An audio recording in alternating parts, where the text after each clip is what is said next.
What's up?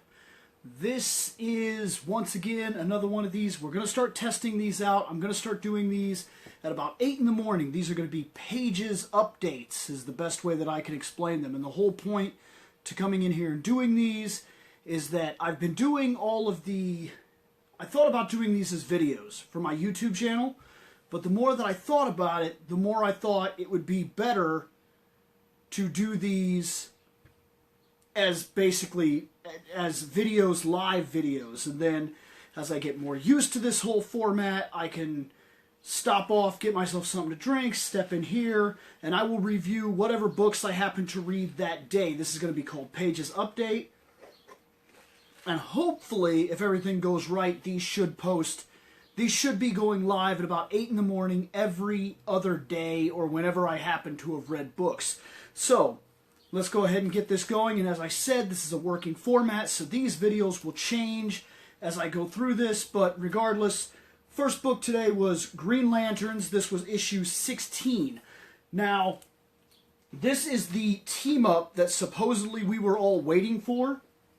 I don't remember waiting for it, to be fair, but supposedly we were all waiting for this Batman Green Lanterns team-up. And the truth of the matter is that these team-ups almost never really work.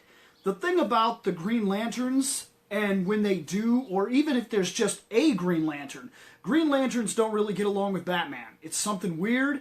It's kind of always been a part of the character. Guy never really got along with Batman. I mean, nobody really does, to be fair. But Green Lanterns seem to have a real distaste towards Batman, and he doesn't seem to care for them either. And my only guess is because his whole gimmick is fear, and no one's afraid of him. When you come down to being a Green Lantern, nobody's afraid of him as a Green Lantern. So, Green Lanterns, Book 16, the idea here was to team Jessica Cruz, and Simon Baz up with Batman. And here's the thing about this book. Green Lanterns is an introduction to Green Lantern mythology.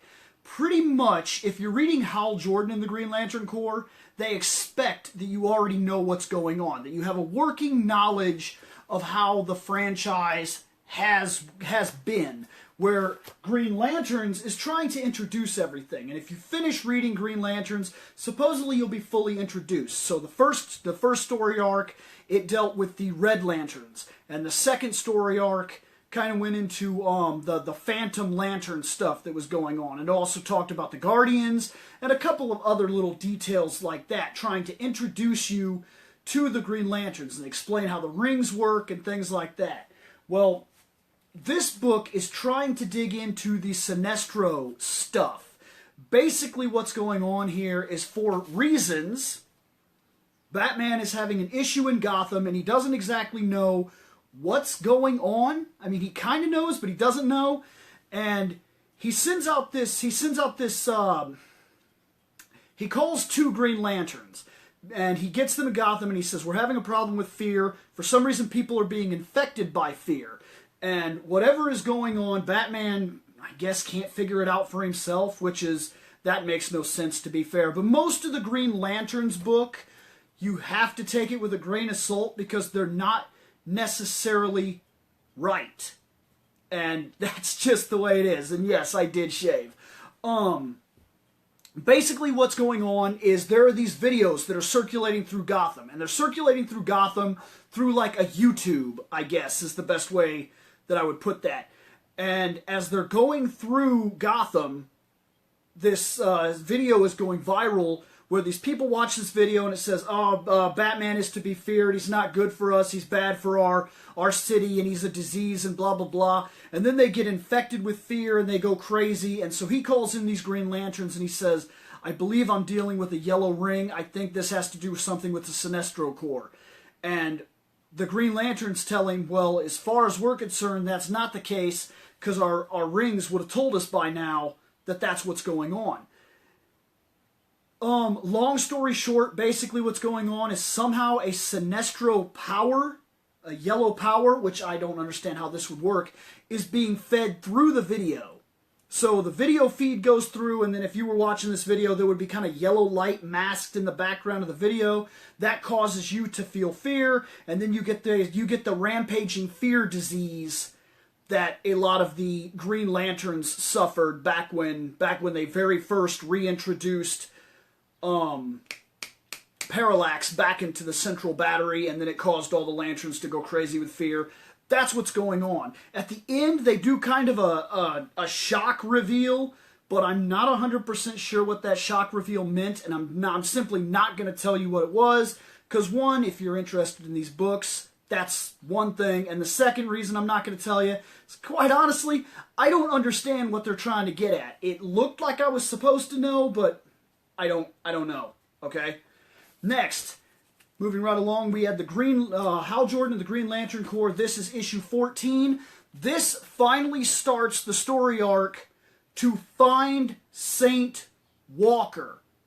It is about time because, look, during Lights Out, the entire Hope Corps, the Blue Lantern Corps, was completely wiped out of existence. It's gone. There's nobody left. There was one, and he no longer has hope.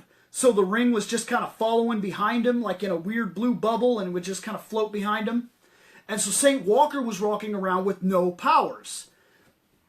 And for a while, this was kind of cool, but when Hal Jordan died very recently in one of the earlier books, he was sent to this place called like the Emerald Plain or some shit like that, I guess, where his great lanterns, when they die, they go there.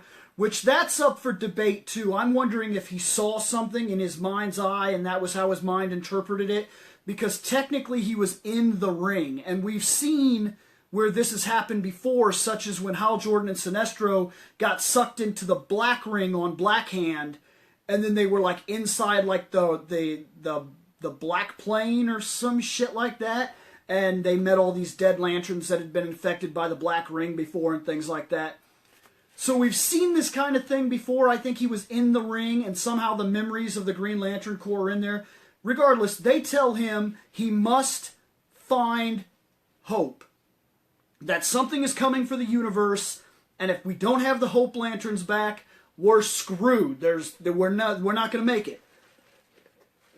So, in this book, Hal Jordan enlists the help, finally, the help of Kyle Rayner, the White Lantern. So the White Lantern is back in the story, and we finally move forward from there.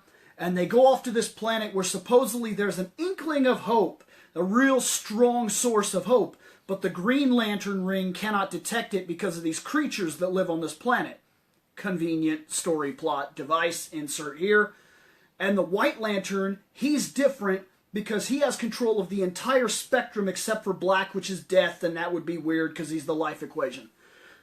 He uses his ring to communicate with the other Hope ring, and they go to this planet, and while Hal Jordan fights these creatures off, he goes out and he finds the Blue Lantern. So there's a Blue Lantern on this world that they go to, and that's the first part of what's going to be a big story arc that's supposed to bring the Blue Lantern Corps back to the universe, and we need it because the Blue Lanterns are able to expand the powers of greens and yellows, and I believe reds and things too, but it used to be that he could only do greens, but DC-52 showed us that he could also help yellows, so we're going to see where that goes. Next was the Justice League Mighty Morphin Power Rangers Issue 2, the crossover event that is taking place currently. This is run by Boom Studios. And just in case you don't know, Boom Studios is awesome. It is hardcore awesome. I'm loving these guys. Everything they put out is interesting. They're running the Power Rangers and things like that right now, and it's just, usually they stay around television stuff, so X-Files and things like that. But the writers they have a true passion for these shows that have went off the air, or that, our childhood shows that just simply are not using those actors anymore. And they bring them back and they tell really awesome stories. And this is a neat one. Lord Zed attacks the command center with a dummy Alpha. The Alpha explodes. This causes the like a hole in the wall. So that hole, you can't enter the command center without a power coin. It's negated now, and Lord Zed walks in. At this exact time, Zack comes out with the power axe, and he goes to fight him, and he's trying to fight all these putties and everything, and the putties grab a hold of him and whatnot, and they're like, hey, you're not going anywhere. And then Lord Zed comes up and he's going to take out Zordon. So at that exact moment, Zack grabs him and uses the teleporter on the watch, and he teleports, and there's a screw up, and he ends up in an alternate dimension where he's face to face with Batman. He ends up fighting Batman. The other Rangers follow him into this reality, and they start fighting with Batman. And it gets pretty crazy. Like the Pink Ranger calls the Pterodactyl Zord, and he goes to jump in the car. Batman jumps in the car, and she bites the car, and then like flies into the air. And the Justice League gets called, so the Justice League come in, and the Green Lantern puts them all in like this bubble, so they can't get out of the bubble. So they call their Zords, which breaks the bubble, and then the Dragon Zord and all these other Zords are fighting with the Green Lantern and whatnot. And Superman flies after the Pterodactyl. And they're like, we're trying to hold back these other guys. And she's like, yeah, well, I've got something flying at me. And he's like, in what? And she's like, no, just flying at me. So Superman flies up next to the Pterodactyl, and he knocks on the glass, the eye, the windshield. He's like, dink, dink. And he's like, I'm going to have to ask you to land your Pterodactyl. And she's like, what the? So basically all this culminates into a cool-looking fight. And then Wonder Woman gets the lasso of truth around Kimberly, and they get to talking, and they figure out that they're all heroes, and there's no point to having this fight. So the fight is done. That's fine.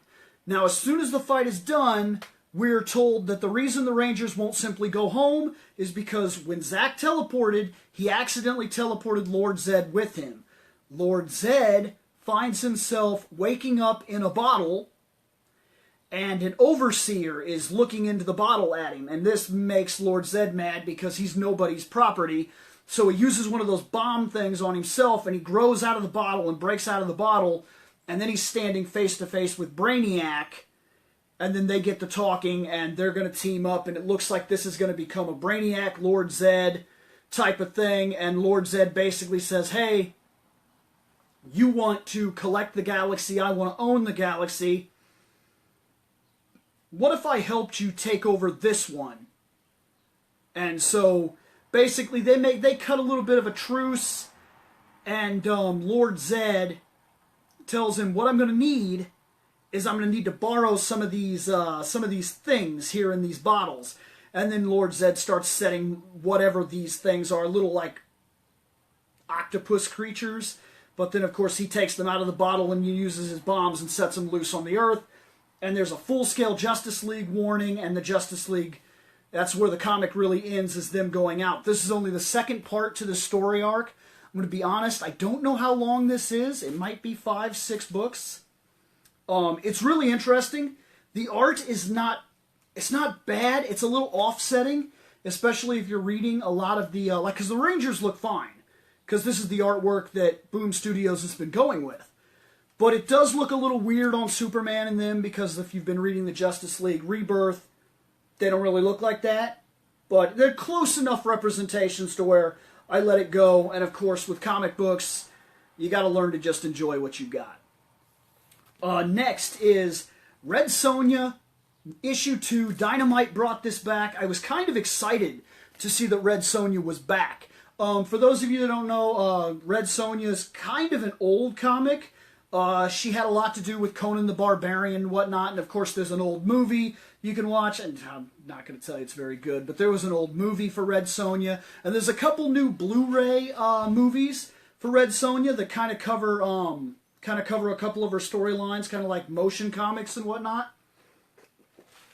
And for what it's worth, this is what's going on in Red Sonja, which this is way different than the other storylines. Usually, the reason I like Red Sonja is she kind of feels like a more serious version of Xena, and I liked that show growing up, so, say what you will.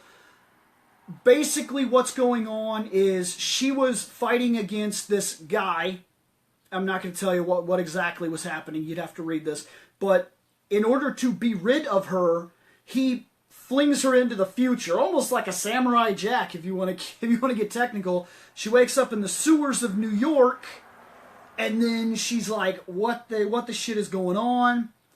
And as far as I remember, at the end of the first book, she breaks out of this passageway and she starts attacking these construction workers because she thinks they're like piloting great beasts because they're down there drilling for something. She fights them. They run away. She doesn't end up killing anybody. She just kind of scares them off. And then the second book starts with her sleeping in the park, and she doesn't have her weapon. So she's missing her sword and her shield. She wakes up in the park. She doesn't know where she is, what's going on. This dude, a cop, has been looking for her, I guess. And I've got to be honest, I have not read Sonja in quite a while. So it's possible that this dude was introduced before, and I don't know him, because she seems to know who he is, and he seems to know who she is, but he's very obviously from our time, and she's very obviously not. And I think he was from her time, but he got teleported into the future when he was a little boy, and I don't know. It's kind of confusing, it's kind of rough, but regardless, what ends up happening is it's kind of like one of those fish out of water stories. You get to see how Red Sonja tries to adjust. Like, she goes to a bar before the cop dude finds her, and she can't talk to anybody. Nobody speaks her language, but she orders a beer. Well, she orders an ale, and then she ends up noticing that all these guys are ordering beer, so she points at it and she's like, beer. That's what I'm going for, beer. So she's got one word and her name, and that's the only thing anybody can understand. So they start serving her beers. And then she finds a bunch of guys in the corner that are trying to show off how strong they are, and they're arm wrestling, and she goes over and arm wrestles them and beats the whole friggin' bar, and then it turns into a big party, and she winds up sleeping, because in her time, in her reality, you just drink and you sleep at the bar. So she goes over into the corner and just starts sleeping on the tables and whatnot, and then these FBI type agents, these men in black or whatever, come in, and they work for the dude from the past, and there's a lot of weirdness that makes me think Samurai Jack when I'm reading this, because now he's like connected through government agencies or some shit like that, and he kind of controls us from the background, and he sent her into the future where his evil is law or whatever. And that's kind of what's going on. It's a fish out of water story, and it is a lot of fun because there's a lot of things that she does that we would simply not get away with. So far, I'm enjoying it, and I'm hoping that this continues and gets a decent run, because Dynamite seems to do a good job with Red Sonja from what I've read, and I've probably only read about 60 or 70 issues, give or take, when it comes to Dynamite, but they've pretty much all been Red Sonja, and that's kind of where I started liking her character in general. So I would have to do a little bit of research. I don't think Dynamite has been the ones running Red Sonja, like, indefinitely. I do not believe she started there. In fact, if I remember right, Stan Lee even wrote for Red Sonja for a little while there, so that gives you an idea. I'm pretty sure she was even with Marvel at a time. Last book today, Justice League of America. The Justice League of America, so far, it's all set up. It's gathering the team. The team is pretty solid. We've got Ray, and I'm going to be honest, I don't know much about the Ray. He's a dude, he's made completely of light, his powers have something to do with that. We got Batman. Everybody, because he's Batman, so, yeah. We have Vixen. Vixen is pretty cool if you've never seen her. I believe she was a part of the Justice League, I want to say it was Justice League International for a while. At least that's how I knew her. And basically her power is she has like the animal totem. So any animal, she's not like Beast Boy, she doesn't transform, but she could say, she could say, use the power of a bat to fly for a moment. Or she could use the power of a rhino to, like, shoulder charge you, and she'd get all the power of a charging rhinoceros or some shit like that. She's actually pretty strong once you get going in her books in general. After that, we have Caitlin Snow, which is Killer Frost, and she is very morally complex. Her power, in order for her to survive, she's like a vampire. She has to feed off body heat. And then she'll feed off body heat, which can kill you. If she's taking your body heat, you will freeze to death and die. But she needs it to live. And she can't just, like, take heat from a lamp or something like that. It doesn't work that way.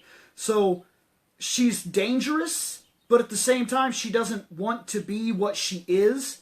And she's trying very hard to be a good person and uphold her old moral codes. And it's going to be very interesting to see where she goes, because as far as the other heroes are concerned, they just pretty much see her as a killer. And Batman is the one that's like, look, I'm vouching for her.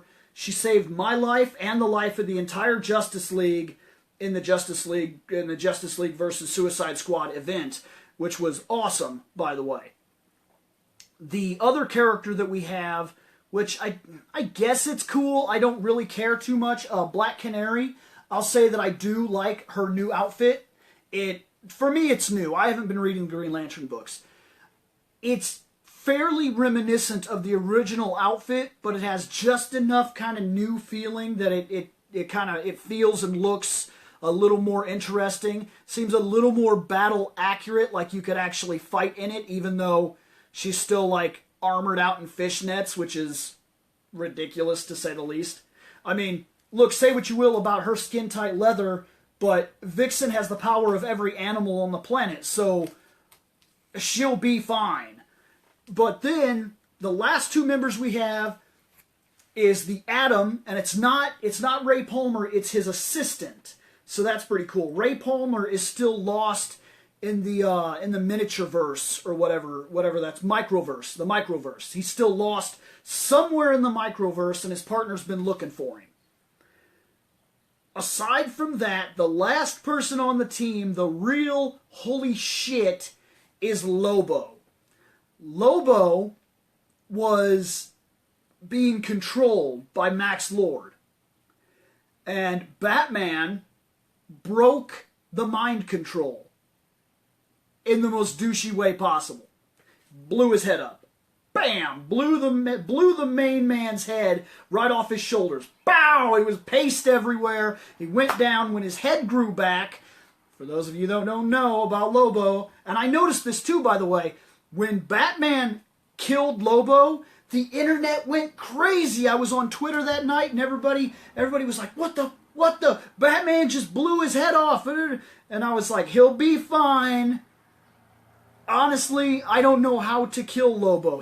His healing factor is more extreme than, say, Wolverine. Like, he literally just grew a new head, and he was fine. But that helped him break the mind control that was going off. So right after that, he tells Batman, look, the main man got a code. And the main man follow his code. So I'm going to tell you something. I will do you one favor. You ever need a job done? The main man will do that job for free. No charge. You got that? So Batman nails him with this. And he's like, hey, I got a job. And he's like, okay. Who you need taken out? And he's like, no, you work for the Justice League of America. And Lobo is like, now hold on a minute, Lobo wasn't talking about, and he's like, yeah, I gotta go. So Batman takes off, and the main man is like, well, for me. Trying not to cuss, I'm getting awful close, but I'm trying not to, I'm trying to keep this show so everybody, but regardless, that's what happens here, and Lobo, and he's a weirdly obscure, like, he's a bad guy, but he runs off his own moral code, and Lobo, the main man, does not break that code.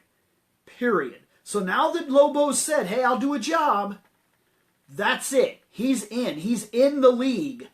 So he's with the Justice League of America, Now the big question is, how long can Batman keep this dude on a leash? Because sooner or later, the main man is going to be like, I'm out. And there's really nobody on this team that I could think of, aside from maybe Killer Frost, that could make him stay. And that's still very questionable because the main man, I mean, he's a Superman villain, okay? And he's one for a reason. He's awfully hard to kill or even slow down. So that's it. That's my first episode. These will be going live around 8 o'clock each morning, and they will cover whatever books I happen to have read.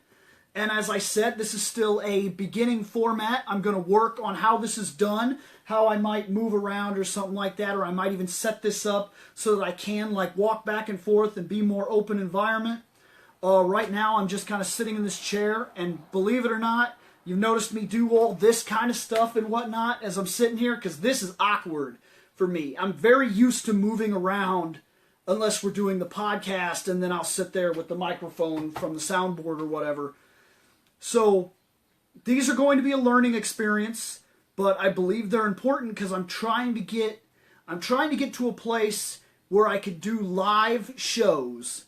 And then if I could figure out how to make it work, I would like to get the guys into live shows, and I'd like to start working a multi-camera system. I've seen them before where podcasts will have a screen there, and it'll all be different guys on different screens on one screen, and they'll all be talking like on the Twitch podcasts and whatnot. And I'm thinking about using that format to start getting some of the podcasts live, so that as we're going, there will be things going on down there and whatnot. But for what it's worth, that was it. That's this episode. And of course, I will do another Pages update tomorrow. See you later.